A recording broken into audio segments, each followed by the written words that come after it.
If you have peroneal tendonitis or soreness in the muscles that are on the side of your shin near your calf, then you may be suffering from 3 different root causes that I'm going to outline in today's video. The solution to fixing these root causes is not stretching and it's not calf exercises. So check out this video to learn what you can do about it to fix this problem for good.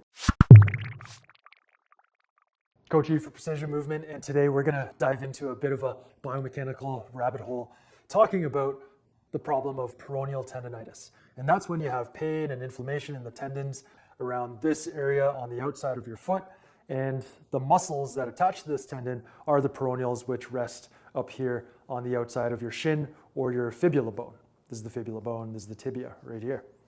So why does peroneal tendonitis happen? Well, I'm going to cover 3 potential root causes. There could be others, but these are some common ones.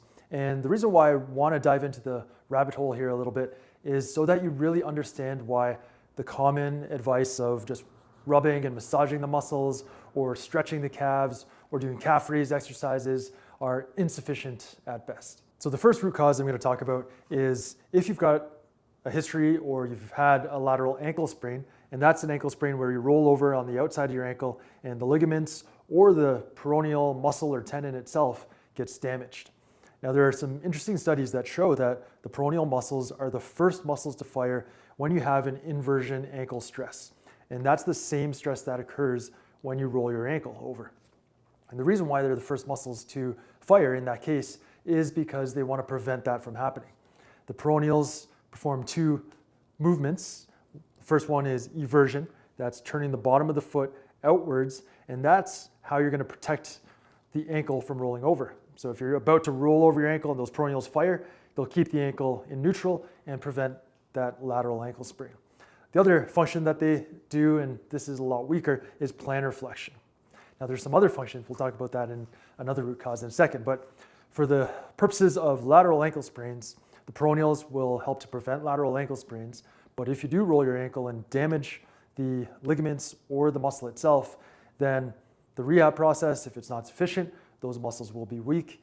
And whenever you need to use them and they're weak, they're quickly going to get overworked. And over time, if you're a runner and those muscles haven't been rehabilitated properly, then that can quickly lead to overuse injuries and tendonitis. So that's one root cause there, a history of lateral ankle sprains. Number 2 is one that I haven't really heard of before, and you probably haven't heard of if you've been to a physio or a doctor, is a lack of hip stability. Now, if you've got poor hip stability, specifically when you stand on one foot and your hip tends to shoot out to the side, then this can result in peroneal tendonitis, because when your hip shoots out to the side and you're standing on one foot, that puts you at greater risk of a lateral ankle sprain because the center of your mass is now outside of the foot here, and it's constantly trying to roll you over onto that ankle. So the peroneals have to fire to try to keep you in balance, and when they're firing and they're working too much, more than they should, then that results in an overuse injury like tendonitis. So addressing hip stability is a good idea if you've got this issue, and you're not going to do that with calf stretches or calf raises. Now, the third root cause that I want to talk about, and this one we're getting into the nitty-gritty of the biomechanics here, is flat feet. If you've got flat feet, your arch muscles, known as your intrinsic foot muscles, are weak. There's no doubt about that. Now, how does your body compensate for that? Well, one way that your body can start to compensate is using a muscle called the tibialis posterior, which is right around here, and it wraps around the ankle and inserts down in the bottom of the foot here. When this muscle contracts, it can help to raise the arch up. Now, this isn't ideal. You want those intrinsic foot muscles to create that arch. But if they're too weak and they're not doing their job, your body will try to find other ways to make that happen, and tibialis posterior activation is one way that can happen. Now, some people might end up with tibialis posterior tendonitis, but those who don't and the tibialis posterior is compensating over time, that can result in peroneal tendonitis because the peroneals will counter the inversion action of the tibialis posterior, and if the peroneals are weak relative to the tibialis posterior, that's just going to result in an overuse of the peroneals. So if you didn't follow me on that last one, don't worry. That one I know is a bit complicated. What you need to know is what to do about it. And that's going to be covered in the 5 exercises that we're going to go through right now. The first exercise we're going to perform is active self-myofascial release of the peroneals or the lateral shin muscles. And for this, you can use a foam roller or you could use a massage ball. Now, one thing that I want to mention before we do this exercise is you can rub it out all you want all day long. And this might give you some short-term relief, but long-term, this is going to be very unsatisfactory. So this is probably a principle that applies to other things other than this, but let's leave it at that. So we're going to start with this because the muscle can be a little bit hypertonic and overworking. So active self-myofascial release can help to relax it. I'm going to show you with the massage ball here. And all you're doing is rolling on the outside of the muscle down to the tendon, down to the ankle. And what you can do once you can take a little bit more pressure is you can kind of bridge up on this foot and roll it this way. Now the reason I like this is because we're starting to get those outer hip muscles going a little bit, which addresses the other root causes that we talked about. So you're just rolling around, go right from this bone right here out on the fibula down to the ankle. And don't go right over the bone because that can be painful. Do that for a minute or two, and then you're ready to activate the muscle and activate other muscles to properly address the root causes. The second exercise we're going to do is to take the peroneal muscles through their full range of motion actively. So work those muscles through their full active range of motion. We're going to do this with what might be for many people a very complex movement, and that goes from the peroneal activation and shortening exercise of plantarflexion plus eversion. So you're pointing the bottom of the foot out while pointing your toe. So you can see my foot looks like that from that angle, or like that from that angle. The bottom of my foot is being pointed out.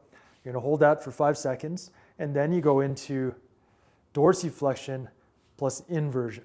And that's going to put an active stretch on the peroneal muscles. And you hold that for 5 seconds.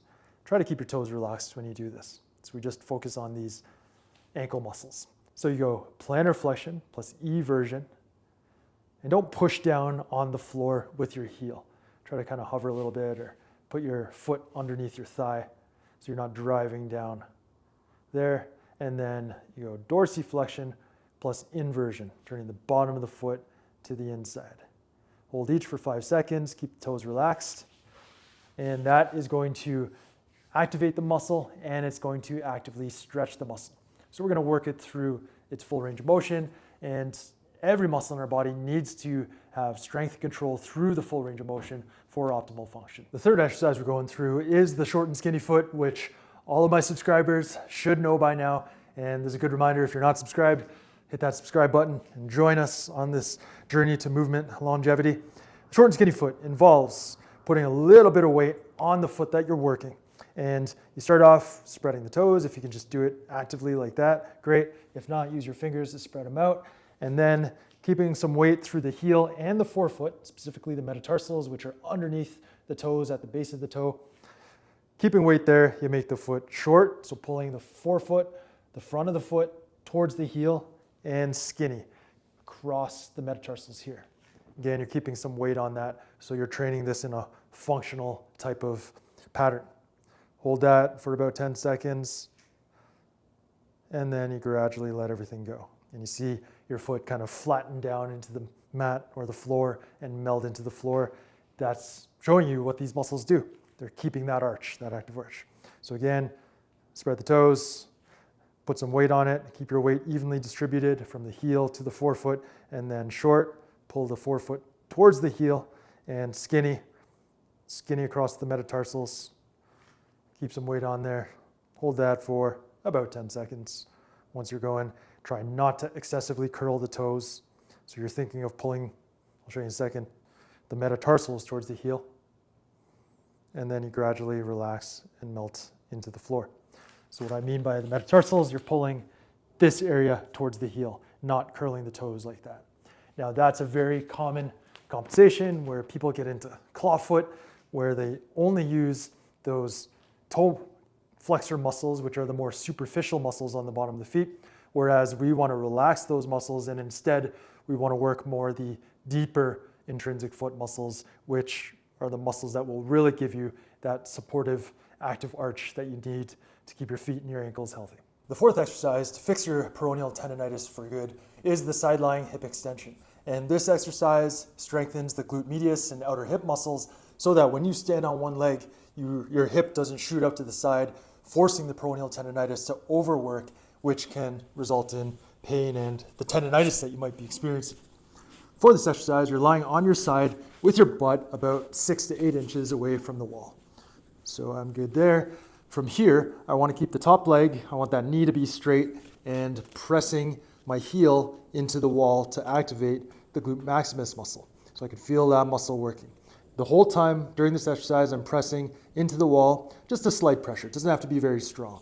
What this does is it activates the glute max and shuts off the tensor fasciae lata muscle, which is up here. And this muscle often dominates over the glute medius muscle, which is what we're trying to work. From here, I'm going to slowly slide my heel up the wall, and I want to do that without side bending through the spine, because if we side bend through the spine, then we're working the quadratus lumborum, which is not what we want to do. Once I get to the top, I keep contracting these outer hip muscles, holding for 5 seconds, breathing naturally, and on the way down, I keep contracting these muscles to work the eccentric, and I'm lowering down very slowly. The whole time, I'm pressing my heel into the wall to get the glute max working. And I'll do one more rep here. Get up to the max height without side bending your spine. Hold that for 5 seconds. Knee stays straight.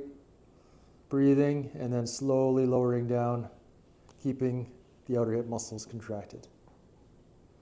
And that is the side-lying hip extension. The fifth and final exercise to put everything together here to give you a functional body, to get all of the deep muscles working and integrate this into a pattern that will transfer well to the gym, sport, and everyday life is the midline hinge. For this exercise, you need to anchor a resistance band around knee height. Now this resistance band is probably a little thick for most people. You don't need something with so much tension, but it's what I've got, so it's good enough for me. So we wrap it up around, we step into it, and it's pulling the leg out that way. That's important. From here, I've got a little bit of tension. Again, I don't need a lot of tension. What I'm going to do is I'm going to activate that short and skinny foot. So I'm going to get those intrinsic foot muscles working.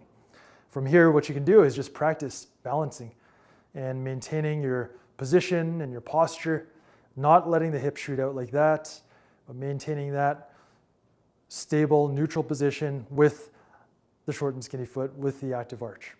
Just get used to holding there. And what you'll find is if you hold there for 10, 20 seconds, you'll start to feel some fatigue already in those outer hip muscles.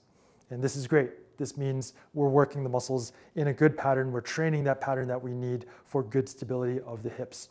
From here, once you get into the midline hinge, once you're ready for it, you start with your knees slightly bent, get that active arch going, keep good posture, and then you just hinge over one leg, go as far as you can while maintaining balance and not letting that hip shoot out to the side, and bring yourself back under control.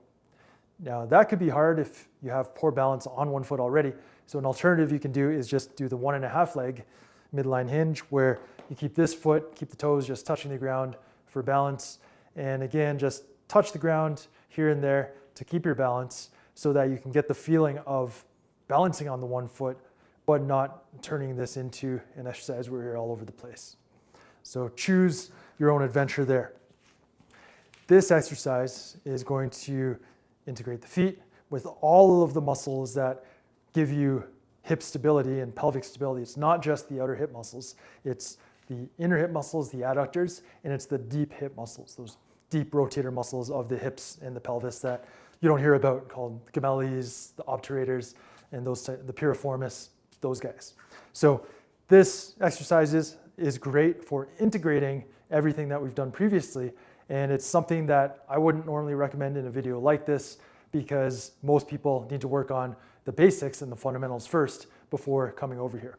But I wanted to show it to you because it's such a great technique and there's no harm in doing it. You'll just get better once you learn to activate the deep muscles like the intrinsic foot muscles and the outer hip muscles. You'll get better at this exercise once those exercises improve. To summarize this routine for peroneal tendonitis, we started off with active self-myofascial release. Do that for 1 to 2 minutes. Then go to plantarflexion plus inversion and dorsiflexion plus eversion for 1 set of 5 reps, and do both sides, holding each rep for 5 seconds.